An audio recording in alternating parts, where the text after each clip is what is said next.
होंगी। जो बात कही गई, यद्यपि हमारी विधायिका जी ने योग को बहुत अंदर तक कुछ ही शब्दों में छू लिया है कि आप योग के माध्यम से क्या क्या प्राप्त कर सकते हैं, ये मूल चीज उन्होंने अभी अपने वक्तव्य में कही।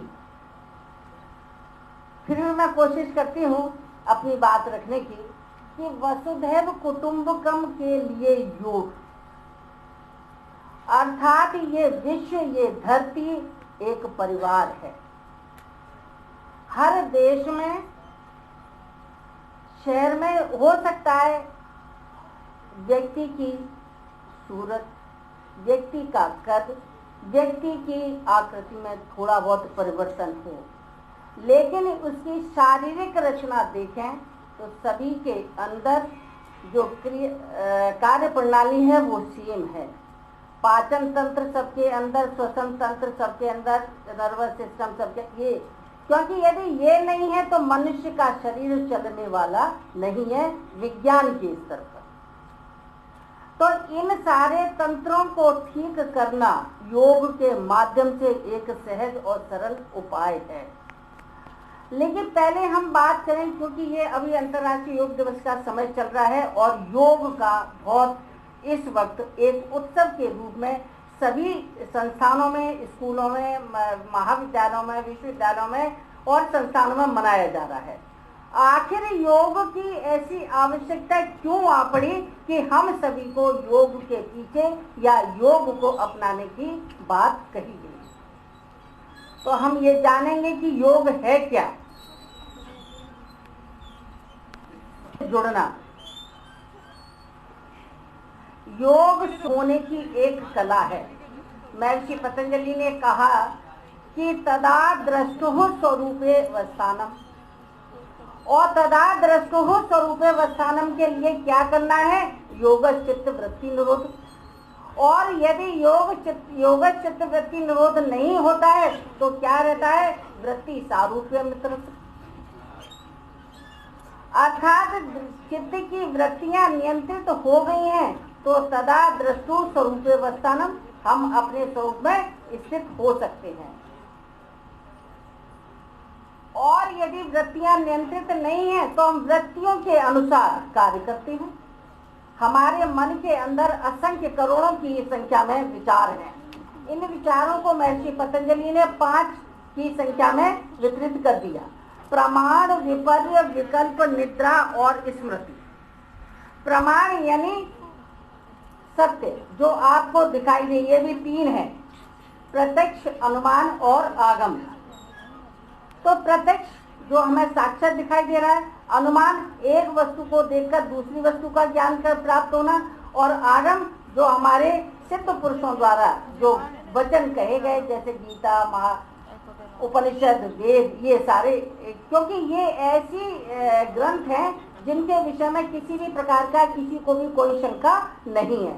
तो ऐसे आप्त पुरुषों के द्वारा जो ग्रंथ रचित कहे गए उनको आप्त वचन भी कहा गया। अब उन्होंने ऐसे ही 5 वृत्तियां बताई: प्रमाण, विपर्य, विकल्प, निद्रा और स्मृति। अब आप देखिए कि सत्य, विकल्प मिथ्या ज्ञान, विपर्य और विकल्प जो दिख रहा है वो नहीं है। उदाहरण के तौर पर हम कहते हैं पानी से हाथ जल गया। पानी की जो मूल प्रकृति है वो शीतल है, वो जलाने की प्रकृति नहीं है उसकी। पानी जब अग्नि के संपर्क में आता है तब वो जलाने की प्रकृति उसकी पैदा हो जाती है।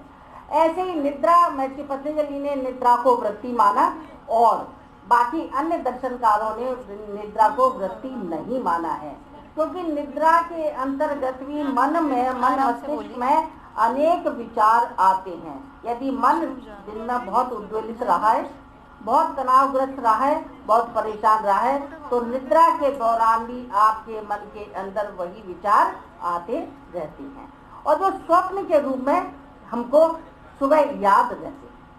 ऐसे ही स्मृति, यदि हमारे पूर्व में जो घटना घटित हुई है उसका ध्यान बने रहना और समय के अनुकूल उस घटना का याद या स्मरण हो आना।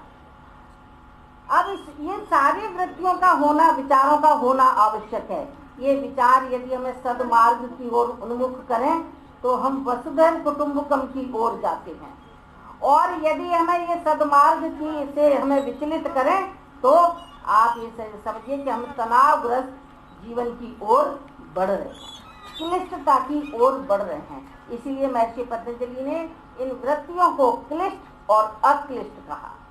अर्थात इन विचारों में है क्या, ये विचार ही हैं, हमें बहुत अच्छा भी करने के लिए प्रेरित करते हैं और हमें कुछ खराब करने के लिए भी प्रेरित करते हैं। और इनका जो उद्गम स्तर है वो हमारा चित्त है, अर्थात मन के अंदर उठने वाले जो विचार हैं, इन विचारों को यदि हमने संयमित कर लिया तो हम निश्चित रूप से एक अच्छा परिवार, एक अच्छा समाज, एक अच्छा राष्ट्र निर्मित कर सकते हैं। और इसीलिए आज योग की आवश्यकता आ गई है, क्योंकि व्यक्ति शारीरिक रूप से और मानसिक रूप से व्यथित हो चुका है। शारीरिक रूप से वो तनाव के कारण अनेक मनोदैहिक विकारों से ग्रस्त है। अनचाहे बिन बुलाए मेहमान की तरह व्यक्ति के शरीर में इस प्रकार प्रवेश कर रहे हैं कि आप देख रहे हैं, पहले आप देखते होंगे पान की दुकान फिर भी थोड़ी दूरी पर होगी, लेकिन आज जो नर्सिंग होम या जो डॉक्टर की दुकान खुल रही है वो पान की दुकान की तरह हर एक कॉलोनी में 4-4 नर्सिंग होम आपको दिखाई दे रहे हैं। क्यों? क्योंकि कारण है हमारा मन। हमको बुखार भी आया तो तुरंत डॉक्टर के यहाँ, और वो डॉक्टर भी जो चिकित्सक है वो भी देखता नहीं है, वो क्या करता है, टेस्ट लिख देता है, परीक्षण लिख देता है, परीक्षण के आधार पर वो आपका एक चिकित्सा करता है। तो अब आप देखिए कि एक के साथ एक जुड़े हुए, क्योंकि उस चिकित्सक के साथ जहाँ टेस्ट हो रहे हैं वो जुड़ा हुआ है। तो जो दिखाने जा रहा है उसकी तो शारीरिक, मानसिक और आर्थिक तीनों ही स्थितियां दयनीय होनी ही हैं, कोई रोक नहीं सकता। इसलिए जो माननीय प्रधानमंत्री जी ने जो योग की बात कही है और योग को जीवन में उतारने की बात कही है, उसका जो मैं समझती हूँ वो मुख्य रूप से कारण ही ये है कि आप पहले शारीरिक स्तर पर, देन मानसिक स्तर पर और देन आध्यात्मिक स्तर तो आपको स्वतः मिलता है। योग के महर्षि पतंजलि ने 8 अंग बताए हैं: यम, नियम, आसन, प्राणायाम, प्रत्याहार, धारणा, ध्यान और समाधि। यम नियम से आपकी वैचारिक शुद्धि होती है। अहिंसा, सत्य, अस्तेय, ब्रह्मचर्य और अपरिग्रह। अहिंसा प्रतिष्ठा याम तत् सन्निधौ वैर त्याग है। सत्य प्रतिष्ठा याम क्रिया फलाश्रयत्वम, अर्थात जो अहिंसा में प्रतिष्ठित हो जाता है, ऐसे साधक के शरीर से ऐसी रेज निकलती है कि उसके आसपास का वातावरण भी अहिंसक हो जाता है। अब इसी हॉल की मैं बात कहूँ उदाहरण के तौर पर, यहाँ जो बैठे हैं अगर ये अहिंसा में प्रतिष्ठित हैं तो इनके शरीर से निकलने वाली जो रेज है वो, और जितने ज्यादा प्रतिष्ठित होंगे उतना ही ओरा बढ़ता चला जाता है, किसका? अहिंसा का। अब इस द्वार से यदि कोई हिंसक जीव भी प्रवेश करता है तो वो भी उसकी हिंसक प्रवृत्ति द्वार के बाहर ही रह जाती है। क्यों? क्योंकि यहाँ से जो रेज निकल रही हैं वो उसके हिंसक प्रवृत्ति के ऊपर हैं, अर्थात ये ज्यादा प्रभावशील है उसकी हिंसक प्रवृत्ति से, तो वो भी हिंसक प्रवृत्ति को त्याग देता है। कितनी देर के लिए? जितनी देर के लिए वो यहाँ है। और जैसे ही वो यहाँ द्वार से बाहर जाता है उसकी हिंसक प्रवृत्ति पुनः उसके अंदर प्रवेश कर जाती है। अर्थात यहाँ देखिए कि सकारात्मकता और नकारात्मकता का उदाहरण है ये, कि जब व्यक्ति के अंदर यदि सकारात्मकता है तो प्रतिकूल परिस्थितियों को भी वो अनुकूल में परिवर्तित कर लेता है, लेकिन यदि व्यक्ति के अंदर नकारात्मकता है तो वो अनुकूल परिस्थितियों को भी नकारात्मक के ही रूप में लेता है। आपने कई बार आपके मन में ऐसा, या आपके व्यवहार में, या आपके कभी ऐसा समय आया होगा कि कुछ ऐसे सज्जन लोग मिलते हैं कि जिन्हें आप अच्छी चीज बताएं तो उनको ऐसा लगता है कि ये हमारे हित की बात नहीं है। कई बार क्योंकि हम लोग शिक्षक हैं तो कई बार ऐसे विद्यार्थी भी आते हैं कि जिनको समझाना काफी मुश्किल हो जाता है, लेकिन करत करत अभ्यास के जड़मत होत सुजान, रसरी आवत जात है सिल पर परत निशान। तो शिक्षक को अपना प्रयास नहीं छोड़ना चाहिए। शिक्षक की कर्तव्य है कि वो जब तक विद्यार्थी को न सिखा दे तब तक उसका प्रयास बराबर बने रहना चाहिए। ऐसा नहीं है शिक्षक और शिष्य दोनों का आवश्यक एक दोनों का कॉम्बिनेशन है। यदि विद्यार्थी है तो शिक्षक की अहमियत है और शिक्षक है तो विद्यार्थी की अहमियत है। आप कितने भी ऑनलाइन पढ़ लीजिए, कितने भी बुक से पढ़ लीजिए, कितने भी, लेकिन जब आप शिक्षक के मुख से भाषण सुनते हैं तो उसकी बात ही अलग रहती है। उसको याद करने की जरूरत नहीं पड़ती, वो आपके मन मस्तिष्क में टाइप हो जाता है और समय आने पर और एक बार पढ़ने पर वो पुनः दोबारा से आपके मस्तिष्क में जागृत हो जाता है। तो ये जो यम नियम है ये आपकी वैचारिक शुद्धि के लिए है और वैचारिक शुद्धि का, विचार का शुद्ध होना अत्यंत आवश्यक है। आप शरीर से कितने भी हृष्ट-पुष्ट बने रहिए, लेकिन यदि विचार आपका दूषित है तो आपका परिवार, आप स्वयं और समाज सब दूषित हो जाएंगे। हम आज समाज में कितनी अराजकता देख रहे हैं, उसका कहीं न कहीं कारण हमारा विचार है और इस विचार को यदि हमने प्रारंभ से ही शुद्ध कर दिया तो हम निश्चित रूप से समाज में इस अराजकता के ग्राफ को कम कर सकते हैं। मैं योग के विद्यार्थियों में इसलिए नहीं कह रही, लेकिन मैं ये आवश्यक रूप से और निश्चित रूप से कह सकती हूँ कि यदि योग आप कर रहे हैं तो आप कितनी भी जबरदस्ती करिए, लेकिन फिर भी मन आपका एक न एक दिन संतुलित हो ही जाता है। योग क्या है? आपको संतुलन देता है। किसको संतुलन देता है? आपके मन को संतुलन देता है। आसन आपके शारीरिक बैलेंस, आपको शारीरिक संतुलन प्रदान करते हैं और प्राणायाम आपको मानसिक संतुलन देता है।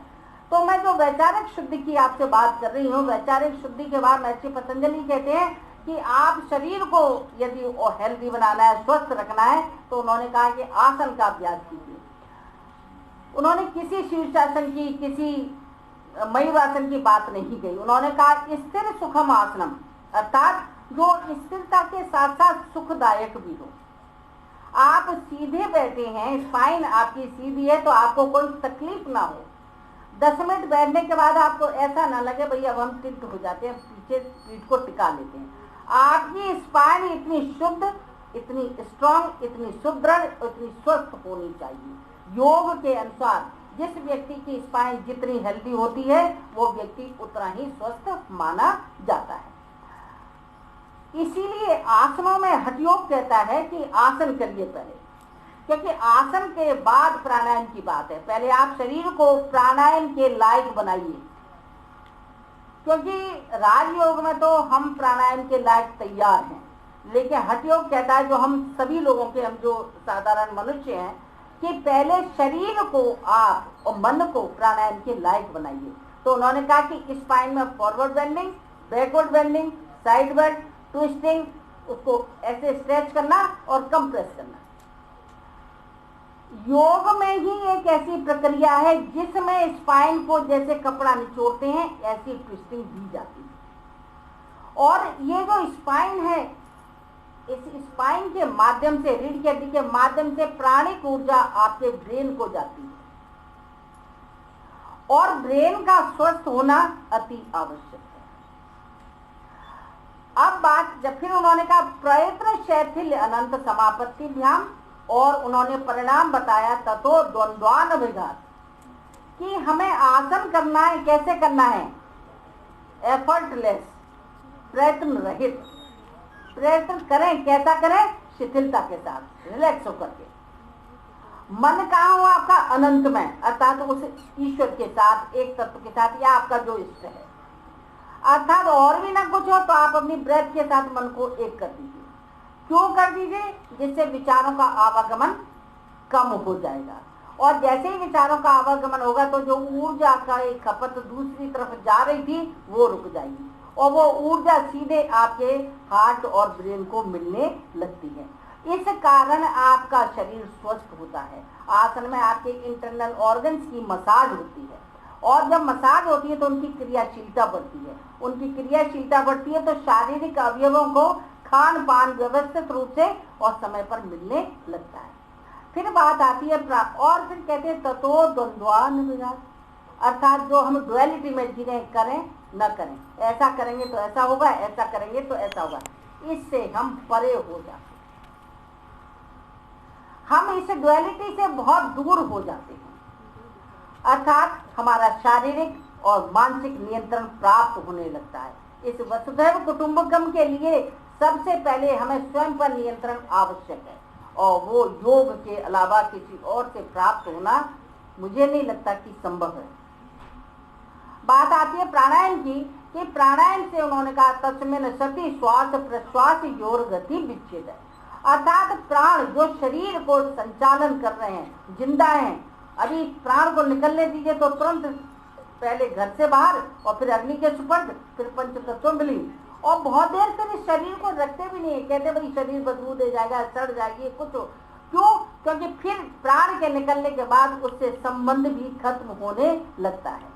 फिर हम क्या करते हैं कि उस शरीर को भी हटा देते हैं। तो इसे प्राण को सुरक्षित रखना वो प्राणायाम के माध्यम से ही है। और ऐसा कहते हैं, जैसा हठ योग में कहा है कि योगी जितना चाहे उतना जी सकता है, और वो प्राणायाम के माध्यम से ही जी सकता है। नॉर्मली हम लोग 1 मिनट में 15 से 20 श्वास लेते हैं। प्राणायाम में एक रेशियो है 1:4:2। आपने 1 सेकंड में ली, 4 सेकंड रोकना और 2 सेकंड में छोड़ना। अर्थात आप ऐसे देखिए कि एक श्वास जो 1 मिनट में हम 15 श्वास ले रहे थे, वो अभ्यास के बाद 3-4 मिनट में एक ही श्वास होती है। तो ऐसे हमारी लाइफ, हमारा जीवन बढ़ जाता है। हम कहते हैं योग से उम्र बढ़ जाती है। योग से क्या, हम अपने अभ्यास से ही उम्र को बढ़ाते हैं, जीवन को बढ़ाते हैं।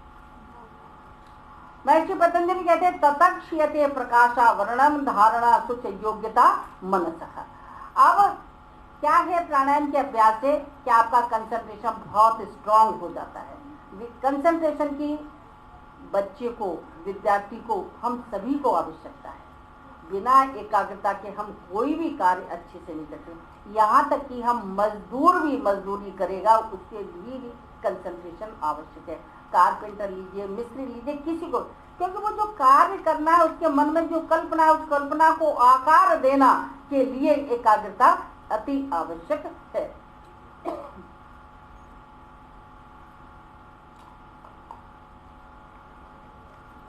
कंसंट्रेशन के लिए प्राणायाम का अभ्यास उन्होंने महत्वपूर्ण बताया। फिर कहा हम लेमन के लिए कि यदि हम आसन और प्राणायाम भी करते रहें तो हम निश्चित रूप से अपने जीवन को बहुत ही सुरक्षित और स्वस्थ निकाल सकते हैं। फिर बात आती है प्रत्याहार की, अर्थात इंद्रियों पर नियंत्रण, सेल्फ कंट्रोल, जो कि बहुत मुश्किल है। अभी यदि कोई मैसेज आ जाए हमारे किसी मित्र का, ठीक है, या हमें कहीं जाना है और हमने देखा, तो हम कोशिश करेंगे कि हम कितनी जल्दी यहाँ से उठ जाएं। तो हमारा एकाग्रता तो भंग हो गई। क्यों? क्योंकि उस मैसेज में जो भी है, हमारा जो हम चाहते हैं वही है, या अनचाही कोई ऐसी बात हो गई जिसको हम कल्पना भी नहीं कर सकते थे। दोनों ही स्थितियां अप्रिय हैं, या हमारे मन की या हमारे मन के प्रतिकूल।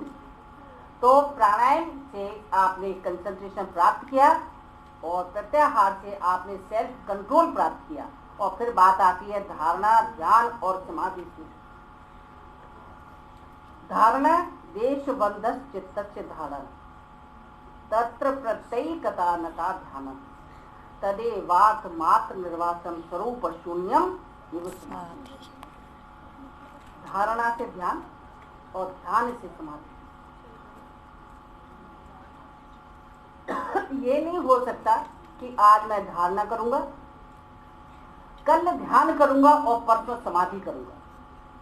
समाधि में जाने के लिए आपको प्राणायाम के माध्यम से धारणा का रास्ता पकड़ना पड़ेगा। जैसे आप यहाँ से दिल्ली जाएंगे, ट्रेन पकड़ेंगे, तो आपको झांसी, ग्वालियर, मथुरा पड़ेगा ही। ऐसे ही जब हम समाधि की ओर जाएंगे तो हमको धारणा और ध्यान लेना ही पड़ेगा। अब बात आती है, जब हम, जैसे मैंने पहले भी उदाहरण देती हूँ मैं ज्यादातर, कि अगर हम दूध को अग्नि के संपर्क में रखते हैं कंटिन्यूअस, तो क्या होता है, वो रबड़ी बनता है। और जब रबड़ी को भी अग्नि के संपर्क में कंटिन्यूअस रखा है तो वो मावा बनता है, और मावा अनेक मिठाइयों में कन्वर्ट होता है। यदि अग्नि आपने दूध बॉईल होने के बाद बंद कर दी तो आगे की स्थितियां प्राप्त नहीं होती हैं। ऐसे ही योग की अभ्यास आपने बंद कर दिया जिस स्थिति में, तो वापस आने की संभावना तो हो जाती है, आगे बढ़ने की संभावना खत्म हो जाती है। तो योग एक ऐसी विधा है कि स्वयं से जुड़ने की और उस परम सत्ता से जुड़ने की कला आपको सिखाता है। कोई भी कला ऐसी नहीं है जो हमें परम सत्ता का दर्शन करा सके, लेकिन योग एक ऐसी स्थिति है कि स्वयं से जुड़कर, क्योंकि उस परमात्मा का अंश हमारे अंदर है और जिसको हम पुरुष यानी आत्मा कहते हैं, और जब हम आत्म तत्व का दर्शन कर लेते हैं तब हम उस परम तत्व का दर्शन करते हैं। सबसे पहले आत्म तत्व को जानना अति आवश्यक है, और जब हम आत्म तत्व का दर्शन कर लेते हैं या साक्षात्करण कर लेते हैं तब हम डुअलिटी से बाहर होते हैं, प्रतिस्पर्धाओं से बाहर होते हैं, और हमारे अंदर एक समता का भाव जागृत हो जाता है। हम स्वयं के लिए जो चाहते हैं वही दूसरे के लिए चाहते हैं, और जो दूसरे के लिए है वही हमारे लिए है। जब ये समता का भाव आ जाता है तब वो योग की स्थिति होती है। और कहते हैं कि योग आपको आत्मबल देता है, योग आपको आत्म नियंत्रण देता है, योग आपको गलत और सही का निर्णय देने की क्षमता प्रदान करता है। योग प्रतिकूल परिस्थितियों में अनुकूल परिस्थिति का आभास कराता है कि हम कैसे इस प्रतिकूलता से बाहर आवे।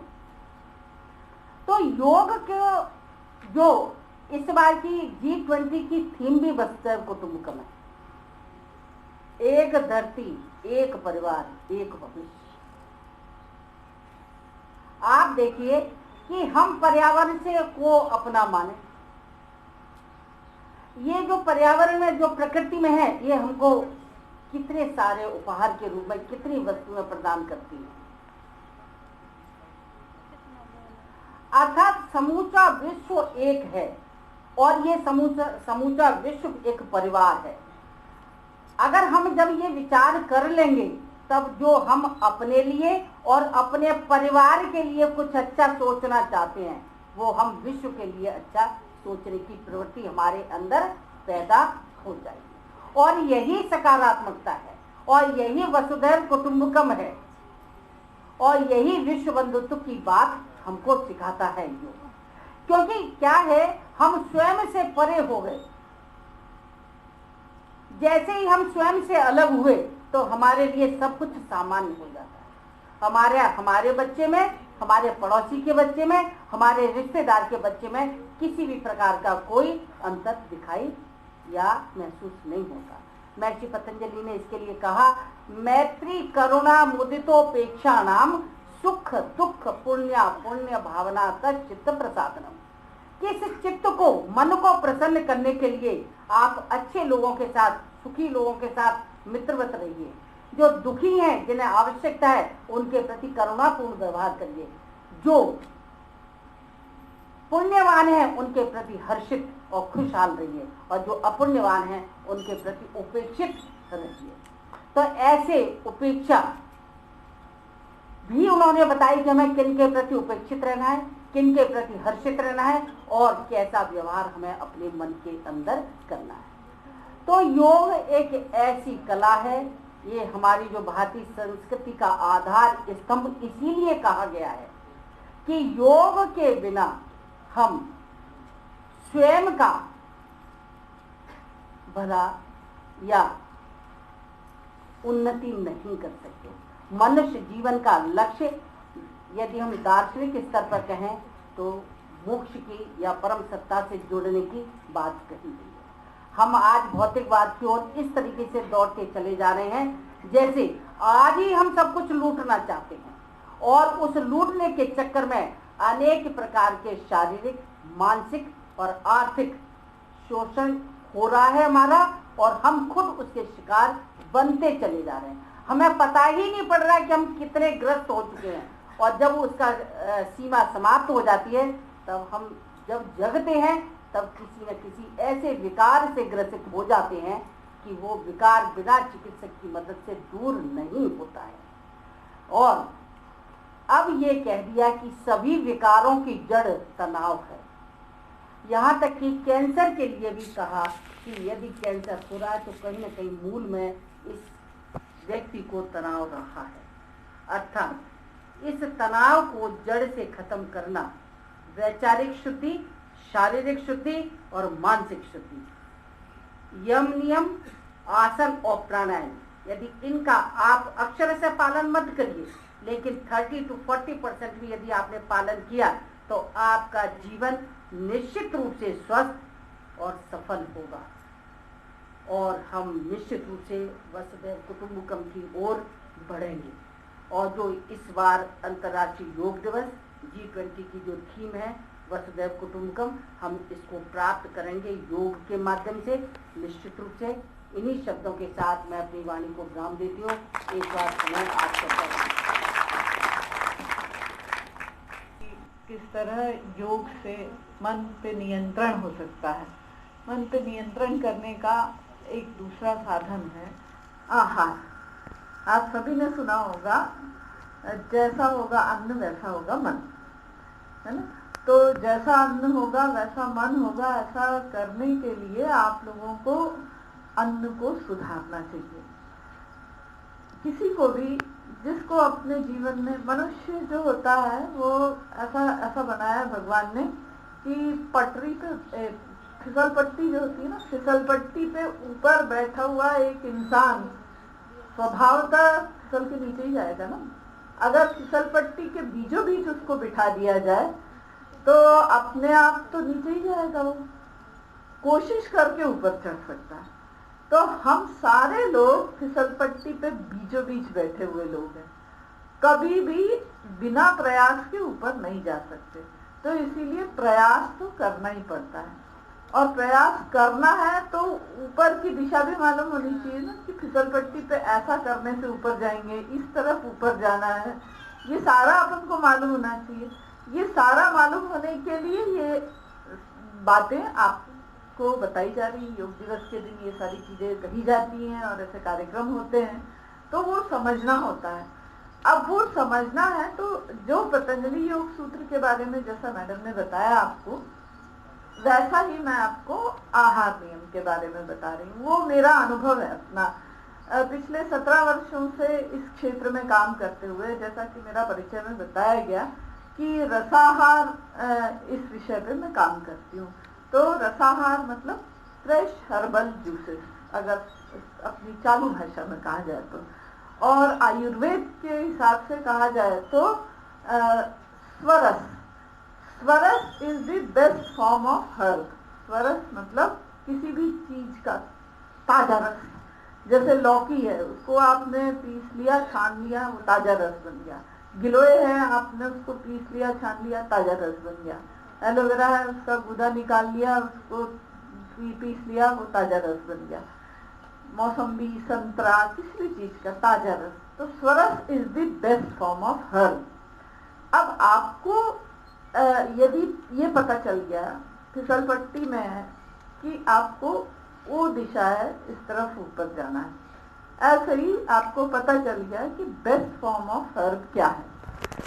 अब उसको अपने जीवन में उतारना, वो कैसे करना है? वो ऐसे करना है कि आपको ये पता होना चाहिए कि कैसे हम किस समय उसका उपयोग करें, कैसे हम उसका उपयोग करें, और कौन सा उपयोग करें, कौन सा ना करें, ये सारी चीजें भी समझना चाहिए। तो आमतौर पे जो बाजार में सब्जियां और फल मिलते हैं वो तो हम बेस्ट फॉर्म उसका मिल ही जाता है हमको। हमने अगर सेब खा लिया तो उसका रस हमारे पेट में चला ही जाता है, ऐसे सब हो ही जाता है। लेकिन फिर भी उसको और अच्छे रूप में लेने के लिए उसको ऑर्गेनाइज तरीके से लेना जरूरी है। ऑर्गेनाइज तरीका होने के लिए, जानने के लिए आपको ये समझना जरूरी है कि अपने जीवन में है क्या ऑर्गेनाइज। तो आप सभी भोजन करते हैं, 2 टाइम भोजन करते हैं, कोई लोग नाश्ता भी करते हैं तो 3 टाइम भोजन हो जाता है। कोई कोई लोग सुबह नाश्ता करते हैं, फिर दोपहर को भोजन करते हैं, फिर शाम को कुछ स्नैक्स लेते हैं, फिर रात को भोजन करते हैं। कोई कोई लोग सुबह दूध पी लेते हैं, फिर थोड़ी देर बाद नाश्ता कर लेते हैं, फिर थोड़ी देर बाद खाना खा लेते हैं, फिर शाम को स्नैक ले लेते हैं, फिर रात को खाना खा लेते हैं, फिर रात को सोते समय दूध पीते हैं। ऐसे तरह तरह के लोग होते हैं। लेकिन आयुर्वेद में बताया गया है कि 2 समय आहार करना चाहिए। 2 समय मतलब पहला भोजन अपन क्या कहते हैं उसको? पहले भोजन को क्या कहते हैं? हाँ, एक जन बोलो।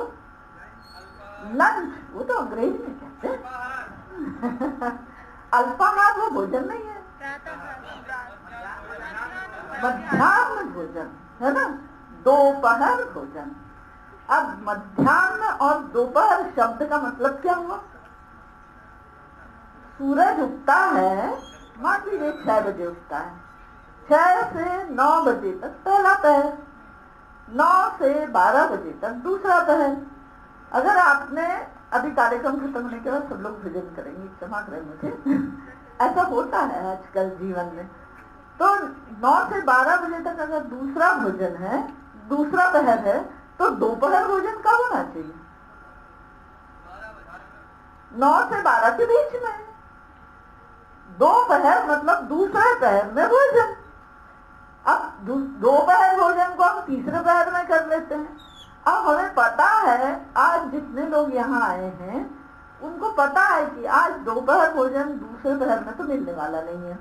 तो फिर उसका उपाय क्या है कि पहले पहर में ही कुछ खा लो, ताकि हम बिल्कुल ऐसे हाय तौबा न मचने लगे पेट में कि 1-2 बजे तक रुक न पाए। तो फिर ऐसा हो जाता है कि हाँ चलो नाश्ता कर लिया थोड़ा सा, अब दूसरे पहर की जगह तीसरे पहर में खाएंगे।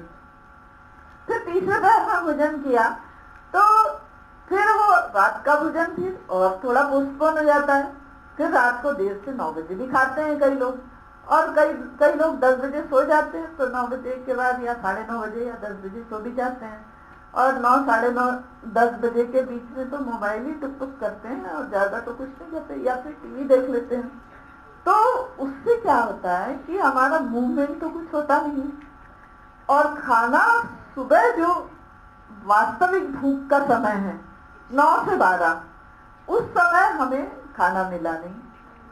हमने उससे पहले खा लिया और हमने उससे बाद खाया। तो आपकी जठराग्नि जब उच्चावस्था में होती है, पूरी प्रदीप्त रहती है, तब आपने खाना नहीं खाया। वो प्रदीप्त होने के पहले कुछ खा लिया और वो सबसाइड होने के बाद में कुछ खाया। तो आयुर्वेद में ये भी बताया गया है कि ऐसा अन्न जो कि आपके जठराग्नि प्रदीप्त होने के पहले खाया जाए, वो आमवात डेवलप करता है शरीर में। आमवात मतलब वो डाइजेस्ट नहीं होता, टॉक्सिसिटी उसको कहते हैं, कचरा है ना, वो बन जाता है, पकता नहीं है, मतलब पचता नहीं है। और अगर भूख आके खत्म हो गई उस समय अगर खाया, तो फिर हमारी जठराग्नि तो ठंडी पड़ गई, तो फिर वो खाया हुआ अन्न कैसे पचेगा? तो वो फिर अनपचा शरीर में रह जाता है, वो गैस और सब रोग उत्पन्न करता है। उसके लिए एक श्लोक भी है बहुत अच्छा, योग रत्नाकर नाम का एक ग्रंथ है। सायं प्रातः मनुष्याणाम अशनम श्रुति चोदिताम, मतलब मनुष्यों को सायं प्रातः खाना खाना चाहिए। अब संस्कृत विश्वविद्यालय है तो मैं से कोई भूल हो शब्दों में तो माफ कीजिए, अब तो आप समझ जाएंगे। सायं प्रातः मनुष्याणाम अशनम श्रुति चोदिताम नान्तरा भोजनम कुर्यात् याम युग्मं न लंघयेत्, याम मध्य रसोत्पत्ति याम युग्मात् बलक्षय। याम मध्य रसोत्पत्ति मतलब पहले 3 घंटे जो सूरज उगने के बाद के, उस समय अगर अपन ने खाना खा लिया तो रसोत्पत्ति मतलब आमवात की उत्पत्ति। और याम युग्मात् बलक्षय मतलब याम युग्म हो जाने के बाद अगर अपन ने खाया तो बल का क्षय होता है। तो ये दोनों चीजें नहीं होनी चाहिए, ये बात समझने की। अब फिसल पट्टी पे बीच में बैठे बैठे हमें ये तो समझ में आ गया कि हमें ऊपर जाना है। दूसरी बात हमें ये समझ में आ गई कि पलटना है और ऐसे ऐसे ताकत लगानी है। अब दिशा भी समझ में आ गई। अब तीसरी बात लगानी है कि ये ताकत आएगी कहाँ से। हमको ताकत लगा के चढ़ना है ऊपर, तो ये ताकत आएगी कहाँ से? उसके लिए ये रसाहार है। अगर आप सुबह सूरज उगने से 3 घंटे तक कुछ नहीं खाते हैं, तो आयुर्वेद में ये भी बताया गया है कि स्वरस इज द बेस्ट आहार। अगर स्वरस विटामिन मिनरल से भरपूर, सूक्ष्म तत्वों से भरपूर आहार है और उसके पाचन में शरीर के को ज्यादा मेहनत नहीं करनी पड़ती, तो आप वो ताजे स्वरस लीजिए ना सुबह। वो स्वरस लेने के कारण आपको सब पोषक तत्व भी मिल जाएंगे, आपकी शरीर की जरूरतें भी पूरी हो जाएंगी। फिर दूसरे पैर खाना खाइए, फिर चौथे पैर खाना खा लीजिए, आपका काम हो गया। आपको बेटाइम बीच बीच में खाना नहीं पड़ेगा, आपका समय भी बचेगा, आपके शरीर की ऊर्जा भी बनी रहेगी, आपको उत्साह भी बना रहेगा, सुस्ती भी नहीं आएगी खाना खाने के बाद। और उसके बाद फिर आपको काम करने के लिए समय भी ज्यादा मिलेगा, क्योंकि 2 ही टाइम खाएंगे, तो खाएंगे नहीं तो फिर बाकी के टाइम क्या करेंगे, काम ही करेंगे। तो इसीलिए ये दिनचर्या जो पुराने जमाने में भी खेती किसानी के लोग रहते थे, हमारे यहाँ काम करने वाले लोग रहते थे, वो क्या करते थे, पत्नी घर में से निकलते समय पति को अपना बांध के दे देती थी पाथे, वो खा लेते थे, उसके बाद फिर वापस आके फिर खाना खाते थे। यही 2 टाइम खाना खाने के थे। ये नाश्ता वाश्ता तो अंग्रेजों ने शुरू किया है हमारे यहाँ, और दोपहर की नींद भी अंग्रेजों ने शुरू की है, और सुबह देर से उठना भी अंग्रेजों ने शुरू किया है, और रात को देर तक जागना भी अंग्रेजों ने शुरू किया। तो अब वो तो चले गए ना, अब तो अपन को देखना है कि अपन कैसे जीते थे, और वैसा ही अपन को जीना है। जब वैसा अपन जी पाएंगे, जीने लगेंगे, तभी तो डॉक्टर डोनेरिया मैडम ने जो बताया है उस मार्ग पे आगे चल पाएंगे, तभी हम चल पाएंगे।